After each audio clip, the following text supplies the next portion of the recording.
Hello, good evening दोस्तों। Book reading में आपका स्वागत है। कुछ ही दिनों से मैं एक बहुत बढ़िया किताब रीड कर रहा हूँ। उसका नाम है एटॉमिक हैबिट, जो कि बहुत बढ़िया किताब है। उसके मैंने 9 चैप्टर ऑलरेडी कंप्लीट किए हैं और 10वां चैप्टर मैं रीड करने जा रहा हूँ। उसका नाम है अपनी बुरी आदतों के कारण खोजें और उसे दूर करें। हमारे अंदर बुरी आदतें रहती है, उसके कुछ कारण रहते हैं, तो उसको खोजना है, अंडरस्टैंडिंग करना है और उसको दूर करना है। मैं रहेगा, आप रहेगा या दुनिया का कोई भी आदमी रहेगा तो परफेक्ट नहीं होता है। मैं भी परफेक्ट नहीं हूँ, क्योंकि कोई ना कोई आदत हमें लग जाती है, उसके कुछ कारण रहती है। हाँ, किसी ना किसी को, अभी मुझे भी सोशल मीडिया के ऊपर जाके व्हाट्सअप रहेगा या फेसबुक रहेगा तो रील्स देखने की आदत लग गई थी या चैटिंग करने की आदत लग गई थी और कमेंट करने की आदत लग गई थी। चैटिंग करना, कमेंट करना आदत जो है वो क्या है, अच्छी है, लेकिन वो बहुत ज़्यादा करना, किसी को कमेंट करना, किसी को मतलब ये करना, कुछ को किसी को कुछ भी बोलना, ये आदत अच्छी नहीं है। तो ये जो आदत रहती है, मुझे रहेगी या कोई भी किसी को भी रहेगी, तो वो छोड़नी है और अच्छी आदत लगानी है। तो मैं भी अच्छी आदत लगाने जा रहा हूँ और बुरी जो आदतें हैं उसका कारण खोज रहा हूँ और उसको दूर कर रहा हूँ। तो दोस्तों, मैं अभी चैप्टर पढ़ने के लिए जा रहा हूँ। तो मैं 2012 के अंत में इस्तांबुल की सबसे मशहूर सड़क इस्तिक्लाल काडेसी से कुछ ब्लॉक दूर एक पुराने अपार्टमेंट में बैठा था। मैं तुर्की की 4 दिन की यात्रा पर था और मेरा गाइड कुछ फुट दूर एक पुरानी आर्म चेयर में आराम कर रहा था। माइक दरअसल गाइड नहीं था, वह तो बस मेरा हमवतन बंदा था जो तुर्की में 5 साल से रह रहा था। और जब उसने मुझे तुर्की की सैर करने का प्रस्ताव रखा तो मैंने हामी भर दी। उस खास रात को उसने मुझे अपने कुछ तुर्की मित्रों के साथ डिनर करने के लिए आमंत्रित किया। वहाँ हम 7 लोग थे और मैं अकेला था जिसने जीवन में कभी न कभी हर दिन एक पैकेट सिगरेट नहीं पी थी।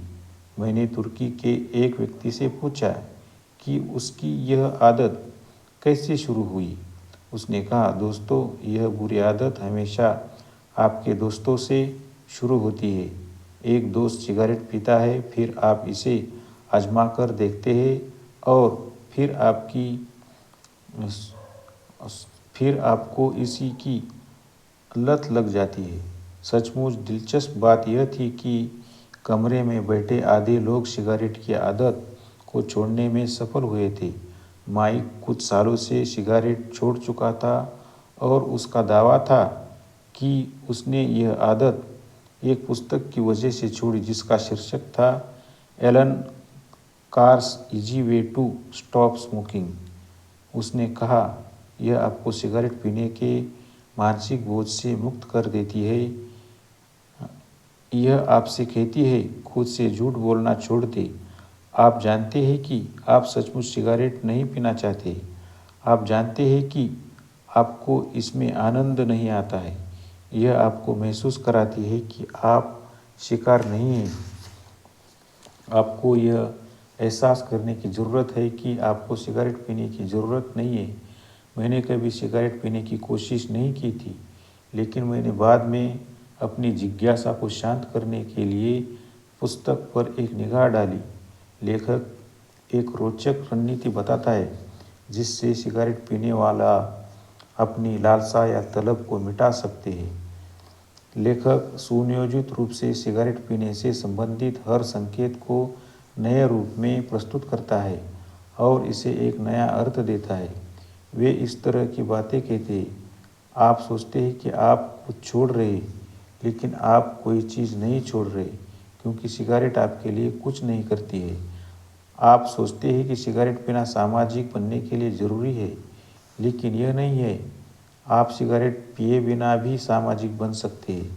आप सोचते हैं कि सिगरेट पीने से तनाव कम होता है, लेकिन ऐसा नहीं है। सिगरेट पीने से आपकी नर्व्स को राहत नहीं मिलती है, इससे तो ये नष्ट होती है। वे इन वाक्यों को बार बार दोहराते हैं। वे कहते हैं, इसे अपने दिमाग में स्पष्टता से समझ ले। आप कोई चीज़ गंवा नहीं रहे और आप सेहत, ऊर्जा तथा पैसों में ही नहीं बल्कि आत्मविश्वास, आत्मसम्मान, स्वतंत्रता और सबसे बढ़कर आपके भावी जीवन की लंबाई व गुणवत्ता में जबरदस्त सकारात्मक लाभ हासिल कर रहे हैं। जब आप पुस्तक खत्म कर लेते हैं तो धूम्रपान आपको संसार की सबसे मूर्खतापूर्ण चीज़ लगने लगती है। अगर आप अपने धूम्रपान से किसी लाभ की अपेक्षा नहीं करते तो आपके पास सिगरेट पीने का कोई कारण ही नहीं रह जाता है। यह व्यवहार परिवर्तन के दूसरे नियमों का विलट है। इसे अनाकर्षक बनाएं। मैं जानता हूँ कि यह विचार ज़रूरत से ज़्यादा सतह तक लग सकता है। बस आपके मन को बदल ले और आप धूम्रपान छोड़ सकते, लेकिन 1 मिनट और दें। अभी सेकंड पॉइंट देखेंगे दोस्तों, लालसा कहाँ से आती है। हर व्यवहार की एक सतह की स्तर लालसा होती है और एक ज़्यादा गहरा अंतर्निहित उद्देश्य होता है। मुझ में अक्सर यह लालसा जागती है, मैं टैको खाना चाहता हूँ। अगर आप मुझसे पूछें कि मैं टैको क्यों खाना चाहता हूँ, तो मैं यह नहीं कहूँगा क्योंकि मुझे जिंदा रहने के लिए भोजन की ज़रूरत है, लेकिन सच यही है कि गहराई में टैको खाने वाले के लिए इसलिए प्रेरित होता हूँ क्योंकि मुझे जिंदा रहने के लिए भोजन की ज़रूरत है। हालांकि मेरी विशिष्ट लालसा टैको खाने की है, लेकिन गहरा उद्देश्य भोजन और पानी ग्रहण करना है। हमारे कुछ अंतर्निहित उद्देश्यों में ये शामिल है: ऊर्जा का संरक्षण करना, भोजन और पानी हासिल करना, प्रेम पाना और प्रजनन करना, दूसरों के साथ जुड़ना और बॉन्डिंग करना, सामाजिक स्वीकृति और अनुमोदन जीतना, अनिश्चितता कम करना, प्रतिष्ठा और रुतबा हासिल करना। लालसा एक ज़्यादा गहरे अंतर्निहित उद्देश्य का विशिष्ट प्रकटीकरण होती है। आपका मस्तिष्क सिगरेट पीने या इंस्टाग्राम चेक करने या वीडियो गेम्स खेलने की इच्छा के साथ विकसित नहीं हुआ था। गहरे स्तर पर आप बस अनिश्चितता कम करना चाहते हैं, तनाव कम करना चाहते हैं, सामाजिक स्वीकृति व अनुमोदन जीतना चाहते हैं या प्रतिष्ठा हासिल करना चाहते हैं। आदत डालने वाले लगभग किसी भी प्रोडक्ट को देख ले, आप यही पाएंगे कि यह कोई नया उत्प्रेरण उत्पन्न नहीं करता है, बल्कि मानव स्वभाव के अंतर्निहित उद्देश्यों की पूर्ति करता है। प्रेम पाना और प्रजनन करना, टिंडर का इस्तेमाल करना, दूसरे के साथ जुड़ना और बॉन्डिंग करना, फेसबुक चलाना, सामाजिक स्वीकृति और अनुमोदन जीतना, इंस्टाग्राम पर पोस्ट करना, अनिश्चितता कम करना, गूगल पर सर्च करना, प्रतिष्ठा या रुतबा हासिल करना, वीडियो गेम्स खेलना। आपकी आदतें प्राचीन इच्छाओं के आधुनिक युग के समान है, पुराने पापों के नए संस्करण। मानव स्वभाव के पीछे एक अंतर्निहित उद्देश्य समान रहते हैं, बस हमारी विशिष्ट आदतें हर युग के हिसाब से अलग होती है। शक्तिशाली अंश यह है, किसी अंतर्निहित उद्देश्य की पूर्ति के अलग अलग तरीके होते हैं। तनाव कम करने के लिए एक व्यक्ति सिगरेट पीना सीख सकता है, दूसरा व्यक्ति तनाव कम करने के लिए दौड़ना सीखता है। यह जरूरी नहीं है कि आपकी वर्तमान आदतें आपकी समस्याओं को सुलझाने का सर्वश्रेष्ठ तरीका हो। तो बस ऐसे तरीके हैं जिनका इस्तेमाल करना आपने सीख लिया है। जब आप समाधान को उस समस्या से जोड़ लेते हैं जिससे आपको सुलझाने की ज़रूरत है, तो आप उसे बार बार करते रहते हैं। आप आदतें संबंधताओं या जुड़ावों के बारे में हैं। ये संबंधताएं ही यह तय करती हैं कि हम किसी आदत को दोहराने लायक मानते हैं या नहीं। जैसा हमने पहले नियम में बताया था, आपका मस्तिष्क लगातार जानकारी को सोख रहा है और परिवेश में मौजूद संकेतों पर गौर कर रहा है। जब भी आप किसी संकेत की अनुभूति करते हैं, आपका मस्तिष्क एक सिमुलेशन चलाता है और अगले ही पल यह भविष्यवाणी करता है कि क्या करना है। संकेत, आप गौर करते हैं कि स्टोव गर्म है। भविष्यवाणी, इसे छूने से मैं जल जाऊंगा, इसलिए मुझे इसे नहीं छूना चाहिए। संकेत, आप देखते हैं कि ट्रैफिक लाइट हरी हो गई है। भविष्यवाणी, यदि मैं गाड़ी चालू करता हूं तो सुरक्षित रूप से यह चौराहा पार कर लूँगा और अपनी मंजिल के ज़्यादा करीब पहुंच जाऊंगा, इसलिए मुझे गैस चालू करना चाहिए। आप एक संकेत देखते हैं, पुराने अनुभव के आधार पर इसे श्रेणीबद्ध करते हैं और उचित प्रतिक्रिया तय करते हैं। यह सब एक ही पल में हो जाता है, लेकिन यह आपकी आदतों में एक अत्यंत महत्वपूर्ण भूमिका निभाता है, क्योंकि हर कार्य से पहले आपका मस्तिष्क एक भविष्यवाणी करता है। हमें ऐसा लगता है कि जीवन प्रतिक्रियाशील है, लेकिन यह वास्तव में भविष्य सूचक है। आपने अभी के संकेत देखा और उससे संबंध अतीत के ज्ञान के सहारे आप सारे दिन अपना सर्वश्रेष्ठ अंदाज़ा लगाते हैं और निर्णय लेते हैं कि कैसे काम करना है। अब आप अनवरत भविष्यवाणी कर रहे हैं कि अगले पल क्या होगा। हमारा व्यवहार इन भविष्यवाणियों पर बहुत ज़्यादा निर्भर होता है। दूसरे तरीके से कहें तो हमारा व्यवहार इस बात पर बहुत ज़्यादा निर्भर होता है कि हम अपने साथ होने वाले घटनाओं की व्याख्या कैसे करते हैं। यह जरूरी नहीं है कि आपकी व्याख्या वास्तविक हो।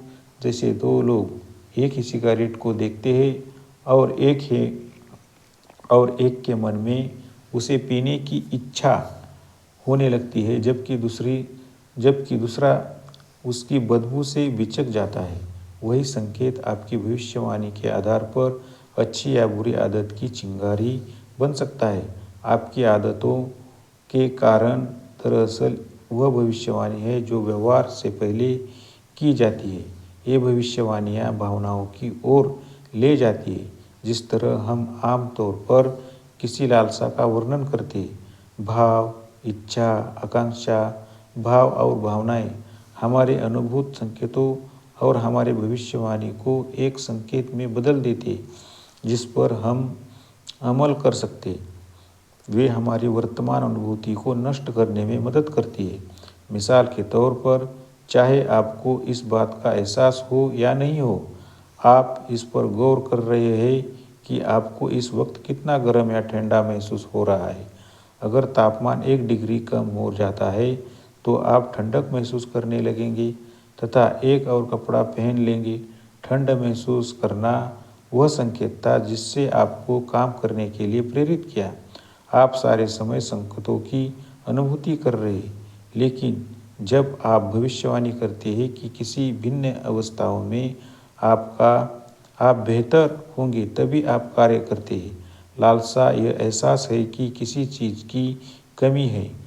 यह अपनी आंतरिक अवस्थाओं को बदलने की इच्छा है। जब तापमान गिरता है तो आपके शरीर की वर्तमान अनुभूति और इसकी मनचाही अनुभूति के बीच एक खाई या अंतर होता है। आपकी वर्तमान अवस्था और आपकी मनचाही अवस्था के बीच की यह खाई ही कम करने का कारण है। इच्छा दो चीज़ों के बीच का फर्क है, जहां आप इस समय हैं और जहां आप भविष्यवाणी में होना चाहते हैं। छोटे से छोटा काम भी वर्तमान पल से भिन्न महसूस करने की प्रेरणा से ओतप्रोत होता है। जब आप भुक्कोड़ों की तरह खाते हैं या सिगरेट जलाते हैं या सोशल मीडिया पर ब्राउजिंग करते हैं, तो आप दरअसल आलू के चिप्स या सिगरेट या लाइक्स नहीं चाहते हैं। दरअसल आप वर्तमान से अलग महसूस करना चाहते हैं। हमारी भावनाएं और भाव हमें बताते हैं कि हमें अपनी वर्तमान अवस्था में ही रहना है या इसे बदलना है। वे काम की सर्वश्रेष्ठ दिशा का निर्णय लेने में हमारी मदद करते हैं। न्यूरोलॉजिस्ट ने पाया है कि जब हमारे भाव और भावनाएं क्षीण हो जाती है तो हम दरअसल निर्णय लेने की योग्यता खो देते हैं। हमारे पास इस बात का कोई संकेत नहीं होता है कि किस चीज़ के पीछे जाए और किसे बचे। जैसा न्यूरोसाइंटिस्ट एंटोनियो डैमेसियो बताते हैं, भाव की बदौलत ही आप चीज़ों को अच्छी या बुरी या उदासीन के रूप में परख पाते हैं। सारांश: आप जो विशिष्ट लालसाएं महसूस करते हैं और आप में जो आदतें हैं, वे दरअसल आपके आधारभूत उद्देश्यों तक पहुंचने की कोशिश है। जब भी कोई आदत सफलतापूर्वक किसी उद्देश्य को हासिल कर लेती है, तो आपके अंदर इसे दोहराने की लालसा विकसित हो जाती है। समय के साथ आप यह भविष्यवाणी करना सीख लेते हैं कि सोशल मीडिया पर जाने से आपको प्रेम पाने का एहसास मिलेगा या यूट्यूब देखने से आप अपने डरों को भूल जाएंगे। आदतें तब आकर्षित होती है जब हम उन्हें सकारात्मक भावनाओं के साथ जोड़ते हैं और हम इस जानकारी का इस्तेमाल अपने नुकसान के बजाय फायदे के लिए कर सकते हैं।